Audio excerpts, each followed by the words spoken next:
Hello and welcome to day 22 of lockdown here in New Zealand. I've been tidying like crazy because I'm in my room and I can walk around. Look, I have land.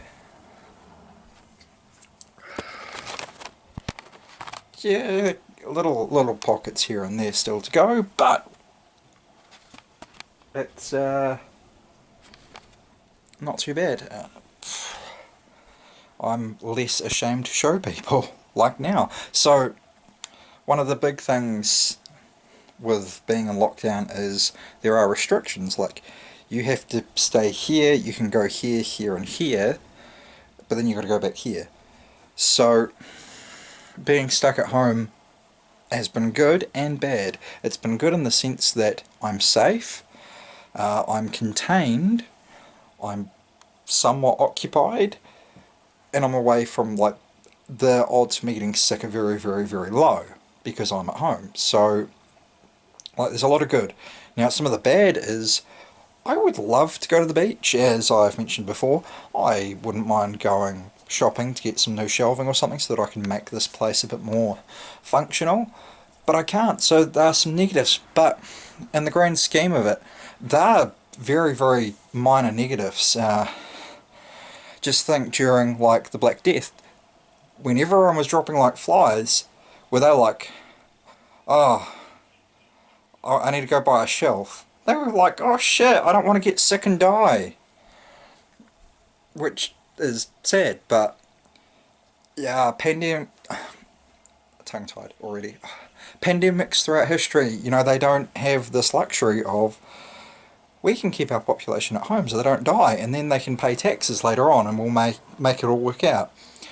They're just like, oh shit, everyone's dying, dig mass graves, and we're going to hope that it just dies out before all of our people do. You know, I'm meaning more like the Black Death. Oh, see, I should have got one of those, like, plague doctor masks, but of course you can't buy anything at the moment.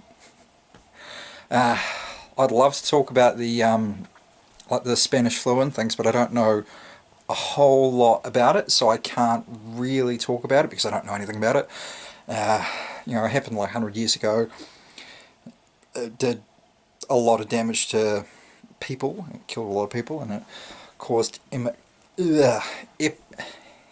economic downturns, which definitely things that we could have learnt from. So I think moving forward what we need to do is look at how societies have recovered previously to these sorts of pandemics and take the positives out of that and move and run with that. So New Zealand is an island nation, we've got heaps of trees.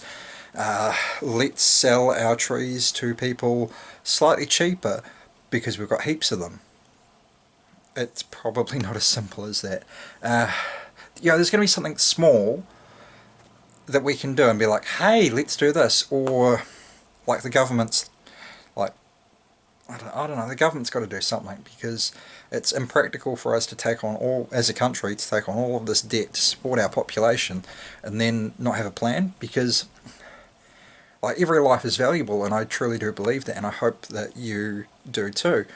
But our future is also important, which, by having our population alive, definitely helps our future. But it's the midterm that we need to start thinking about as well. Another ramble video, but that's okay. So, there's a lot to think about coming up.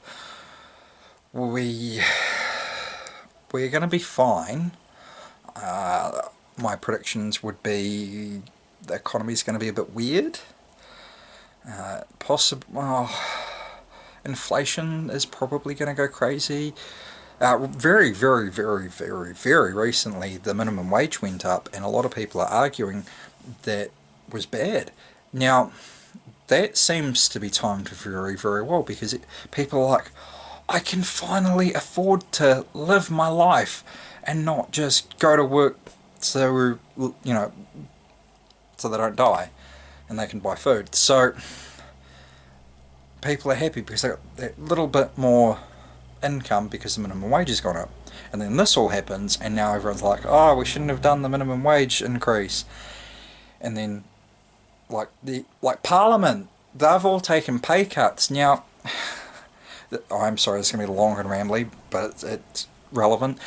They've, I say all, but not all of them have. A lot of them have taken pay cuts, and so they should.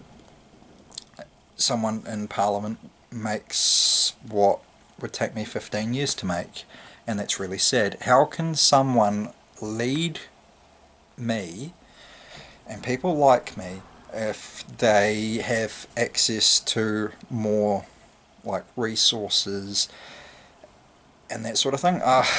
We could get really, really political, but I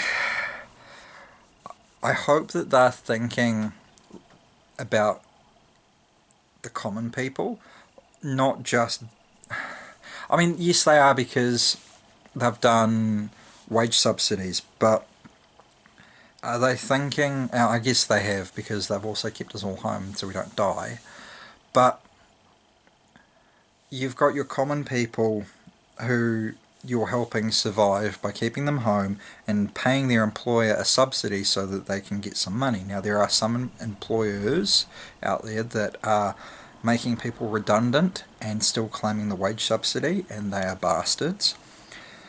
And that's a horrible thing to do, because we're all in this together, and it really sucks. But yeah, I'm getting so off topic and rambling. I am sorry, but there's a lot going on. So I might just stop there before it just goes crazy. In closing, our government is trying to keep us safe with what they have done. We are all in this together, so don't be a dick. The economy is a strange thing at the moment. We will be okay. We will figure this out. It's a great time to be an entrepreneur. So if you have been made redundant and your employer is still cashing in your wage subsidy, they are a dick, but you are better than that, and you are going to come up with something amazing and do something really well. You're going to be fine. I'm going to be fine. We're all going to be fine. We got this, and I will tell you every single day until we are okay. And I'm going to leave you with that. And if you've got questions about where I'm going with half this stuff, feel free to ask. And if you want me to continue, I will. So I will see you tomorrow.